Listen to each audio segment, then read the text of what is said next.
रण और प्रासंगिक दृश्यों का सहारा लिया गया है। दर्शक ये ध्यान रखें।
छब्बीस मई 2014 स्वतंत्र भारत में पहली बार एक ऐसे व्यक्ति के पीएम के तौर पर शपथ ग्रहण की तैयारी चल रही थी जो अपने दम पर एक गैर कांग्रेसी पार्टी को लोकसभा में बहुमत दिलाकर लाया था।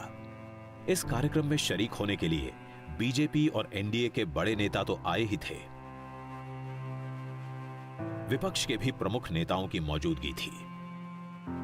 सबसे खास बात थी भारत के प्रधानमंत्री के शपथ ग्रहण समारोह में सार्क देशों के सभी शासनाध्यक्षों का शामिल होना।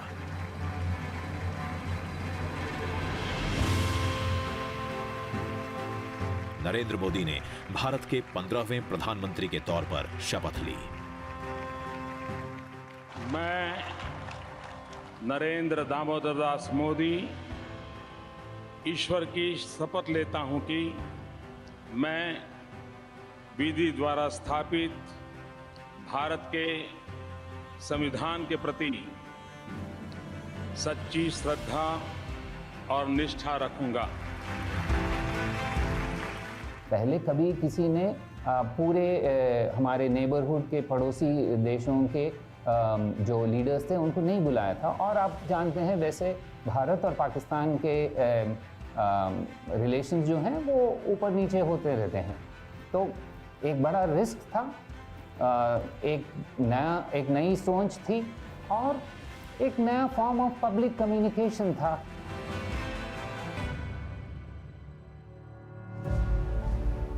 सत्ताईस मई 2014 प्रधानमंत्री बनने से पहले नरेंद्र मोदी केंद्र में कभी मंत्री तक नहीं रहे थे, लेकिन बड़े निर्णय लेने की उनकी सरकार की रफ्तार ने तुरंत जोर पकड़ लिया। कैबिनेट की पहली ही बैठक में काले धन पर कार्रवाई के लिए एसआईटी गठित कर दी गई। इस एक फैसले से बहुत सारे संदेश एक साथ गए। पहले कि ये सरकार मोदी जी के नेतृत्व में will stand by its resolve of zero tolerance towards corruption. दूसरा, Modi ji has the capacity to walk the talk, जो वो कहते हैं वो करते हैं। उन्होंने कहा था, उन्होंने करके दिखाया। 15 अगस्त 2014 लाल किले पर नरेंद्र मोदी पहली बार ध्वजारोहण कर रहे थे। अपने भाषण में उन्होंने देश के विकास का ब्लूप्रिंट सामने रखा। अगर आप 12 घंटे काम करोगे तो मैं 13 घंटे करूंगा, अगर आप 14 घंटे काम करोगे तो मैं 15 घंटे करूंगा। क्यों? क्योंकि मैं प्रधानमंत्री नहीं, प्रधान सेवक के रूप में आपके बीच आया। स्वच्छता पर जोर दिया और इसके लिए जन भागीदारी की वकालत की। स्वच्छ भारत का एक अभियान इसी 2 अक्टूबर से मुझे आरंभ करना है। हिंदुस्तान की सभी स्कूलों में टॉयलेट हो, बच्चियों के लिए अलग टॉयलेट हो, तभी तो हमारी बच्चियां स्कूल छोड़ करके भागेगी नहीं।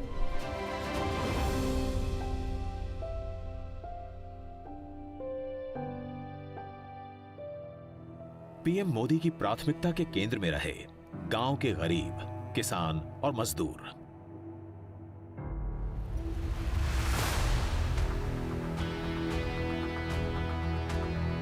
सरकारी योजनाओं का सीधा लाभ पहुंचाने के लिए जनधन योजना बनाई गई। 28 अगस्त 2014 को यह योजना लॉन्च हुई। जीरो बैलेंस की सुविधा के साथ बैंक खाते खोले गए। ऐसे खातों की संख्या 43 करोड़ के आंकड़े को पार कर चुकी है। इनमें तमाम योजनाओं की रकम पहुंच रही है। डायरेक्ट बेनिफिट ट्रांसफर के कारण बिचौलिए सिस्टम से गायब हो गए हैं।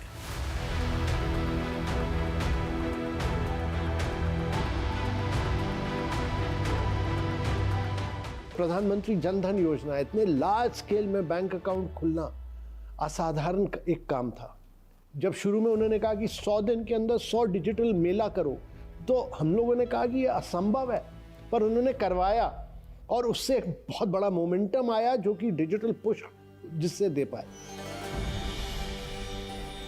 2 अक्टूबर 2014 स्वच्छता अभियान को धरातल पर उतारने का काम गांधी जयंती के दिन शुरू हुआ। पीएम मोदी खुद वाराणसी पहुंचे। 80 घाट पर फावड़ा उठाकर सफाई की। इस अभियान में क्या आम और क्या खास, सभी जुड़े।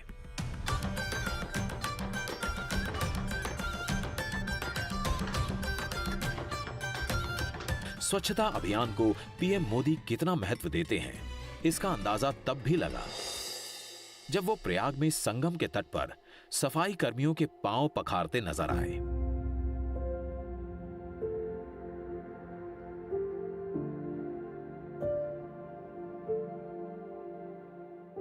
मोदी देश के सबसे कमजोर, सबसे गरीब लोगों के पांव अपने हाथ में उठाकर बड़ा संदेश दे रहे थे।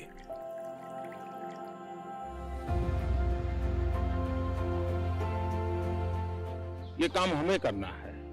मेरे देश के लाखों नौजवानों को खास करके आग्रह करता हूं, आइए मेरे साथ जुड़िए।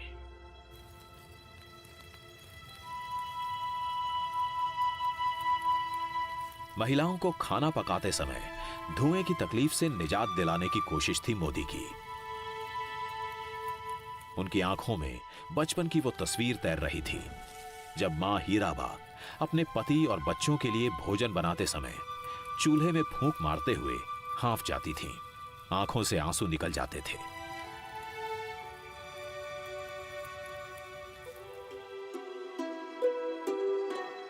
एक मई 2016 उज्ज्वला योजना लॉन्च हुई। गरीब परिवारों को मुफ्त एलपीजी सिलेंडर और चूल्हा बांटने का अभियान शुरू हुआ।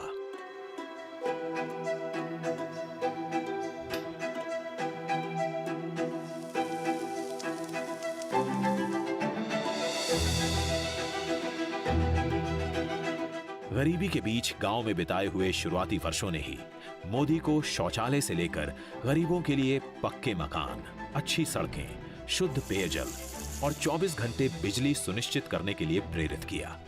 जब आजादी के 75 साल हो, तब हिंदुस्तान में कोई परिवार ऐसा न हो जिसका अपना घर न हो। मोदी गुजरात के सीएम रहते हुए इनमें से कुछ काम कर चुके थे। देश के पीएम के तौर पर इनको और बड़ा और असरदार बनाने में जुटे। मुख्यमंत्री से प्रधानमंत्री तक के दौर में उन्होंने जो कुछ भी कहीं पर किया उसको प्रधानमंत्री के रूप में आते आते साइज एंड स्केल देने का काम किया, उसको बड़ा करके दिया। नर्मदा वहां पर किया तो नमामि गंगे यहां पर किया, वहां कच्छ में घर बना कर दिए तो यहां पूरे देश के लोगों को घर बना कर दे रहे हैं। गरीबों, महिलाओं, किसानों की चिंता और इसके लिए जरूरी प्रावधान करते करते मोदी बड़े संस्थागत सुधारों की राह पर भी तेजी से आगे बढ़े।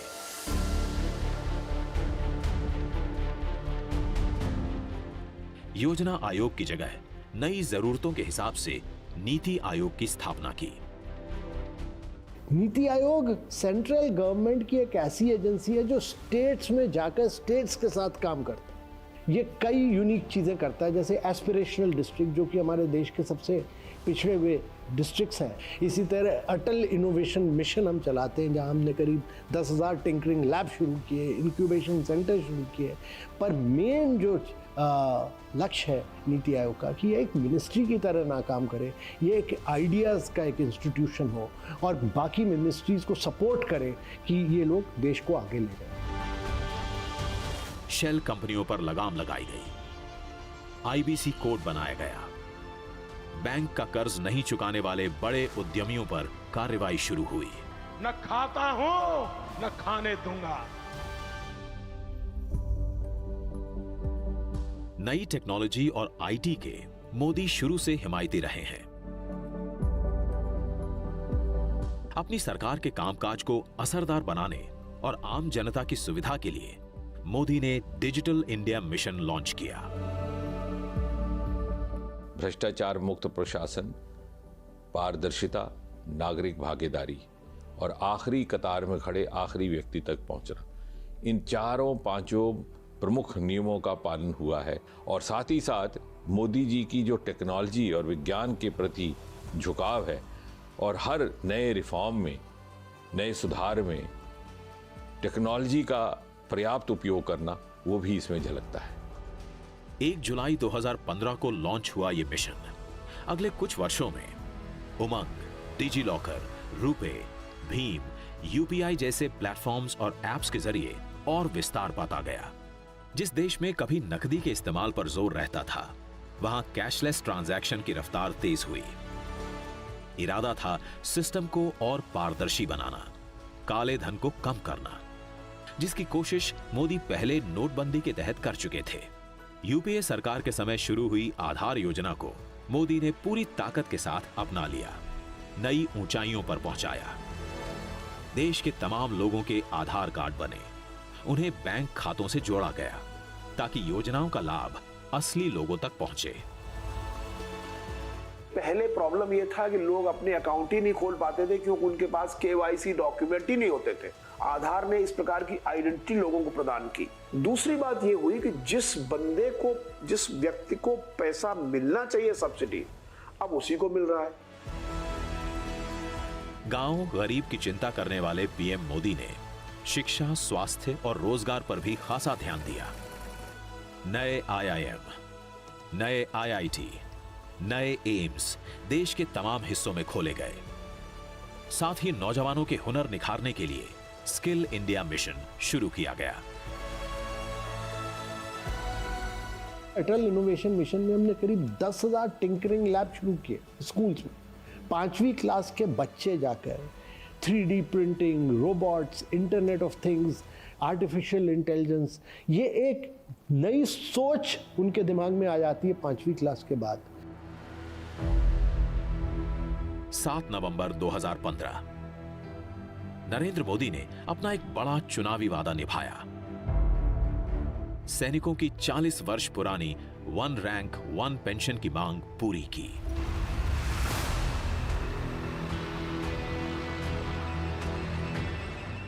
जो व्यक्ति बचपन में खुद सेना में भर्ती होकर राष्ट्र रक्षा का ख्वाब देखता था, वो राष्ट्र के रखवालों के साथ अपना वादा भला क्यों नहीं निभाता।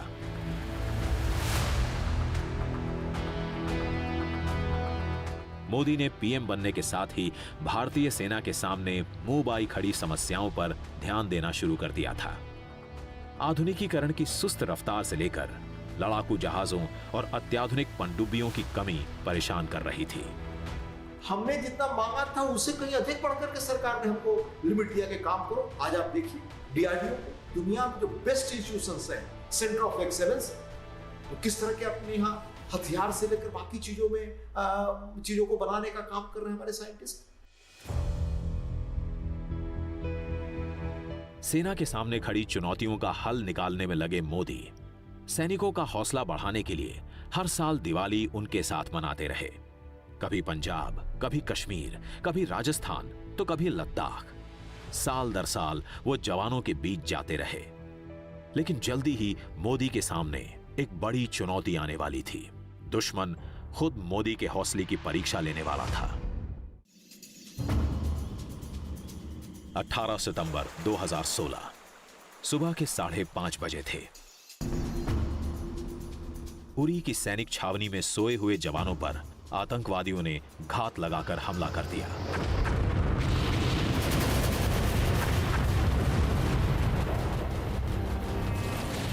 पाकिस्तान से आए आतंकवादियों के हमले में 18 भारतीय सैनिक शहीद हुए।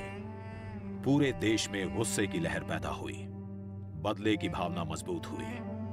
पीएम मोदी को भी जन भावनाओं का साफ अंदाजा था। आतंकवादी कान खोल के सुन ले, ये देश इस बात को कभी भूलने वाला नहीं है।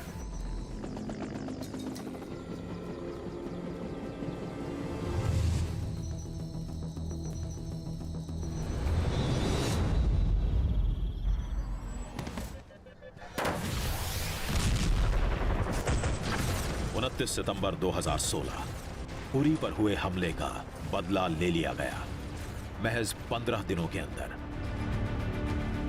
The Indian Army conducted surgical strikes last night at these launch pads. पाक अधिकृत कश्मीर के अंदर आतंकी ठिकानों पर सर्जिकल स्ट्राइक करके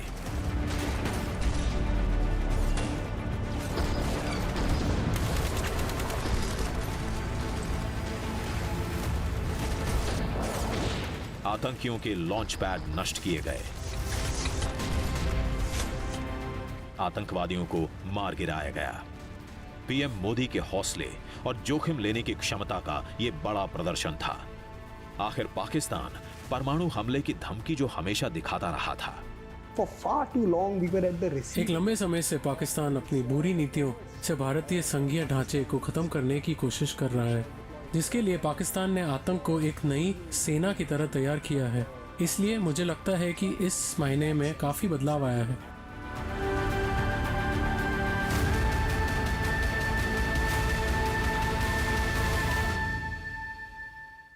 एक जुलाई 2017 सैन्य मोर्चे पर जबरदस्त हौसला दिखाने वाले पीएम मोदी के लिए आर्थिक मोर्चे पर बड़ा हौसला दिखाने वाला दिन था ये।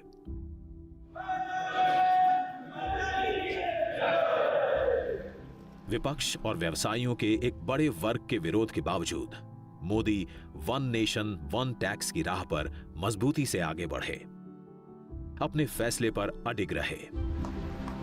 30 जून और 1 जुलाई के बीच की रात 12 बजे संसद के सेंट्रल हॉल में प्रधानमंत्री ने जीएसटी को लागू किया। देश की आजादी के बाद से टैक्सेशन के मामले में यह सबसे क्रांतिकारी कदम था। India needed to sign a free trade agreement with it. इससे पहले कि भारत दुनिया के साथ व्यापार कर पाता, उसे संघीय सीमाओं के पार व्यापार करने में सक्षम होना चाहिए, और जीएसटी एक प्रयास है जो ऐसा होने देता है। बड़े फैसले, बड़े कदम मोदी लगातार उठाते रहे। संसद में बिल पास कराकर 19 सितंबर 2018 से देश में ट्रिपल तलाक के मामले में सजा के प्रावधान वाले कानून को लागू कर दिया। मुस्लिम महिलाओं के लिए यह कानून काफी राहत लेकर आया। मुस्लिम महिलाएं काफ़ी संक्रमित होती थी, उनको तलाक तलाक तलाक ऐसा 3 बार बोल करके जो तलाक दिया जाता था, उसके कारण उनका जीवन छिन्न भिन्न हो जाता था। इसका उपाय भी उन्होंने निकाला कि उन्होंने तलाक में जो आवश्यक सुधार करना था या एक्ट में परिवर्तन करना था वो किया, और पूरे देश में मुस्लिम महिलाओं ने उनको आशीर्वाद दिया। जरूरी कानून बनाने के साथ ही विकास का सिलसिला भी आगे बढ़ा। लुक ईस्ट पॉलिसी के तहत मोदी ने नॉर्थ ईस्ट के विकास पर ध्यान दिया। पूर्वोत्तर के राज्यों को मोदी ने अष्ट देवियों के तौर पर देखा। बड़े पैमाने पर कनेक्टिविटी से लेकर आधारभूत सुविधाएं बढ़ाने पर काम हुआ। इन राज्यों के विकास को धार देने के लिए डोनर जैसा मंत्रालय बना।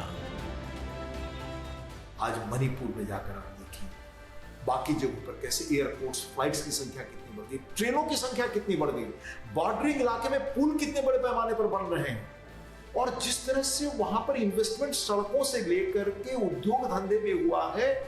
अब वो लोग कहते हैं कि हमें लगता है कि हम तो देश की मुख्य धारा से तेजी से आगे जा रहे हैं। नमामि गंगे, जल जीवन मिशन, उड़ान, आयुष्मान भारत, जन औषधि योजना, मुद्रा योजना, startup India, fit India, make in India, देश की प्रगति के लिए पीएम मोदी के बड़े कदमों की निशानी बने। देश को आर्थिक समृद्धि की राह पर ले जाने में लगे मोदी की राह में एक बार फिर से पाकिस्तान ने बड़ी रुकावट डालने की कोशिश की। 14 फरवरी 2019 ये वो दिन था जब पाकिस्तान में तालीम हासिल करने वाले जैश-ए-मोहम्मद के आतंकवादियों ने सीआरपीएफ के काफिले पर फिदायीन हमला कर दिया।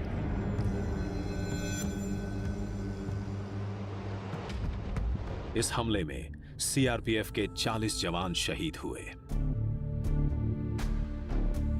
उरी के बाद यह दूसरा मौका था जब देश में पाकिस्तान के खिलाफ गुस्सा भयावह था।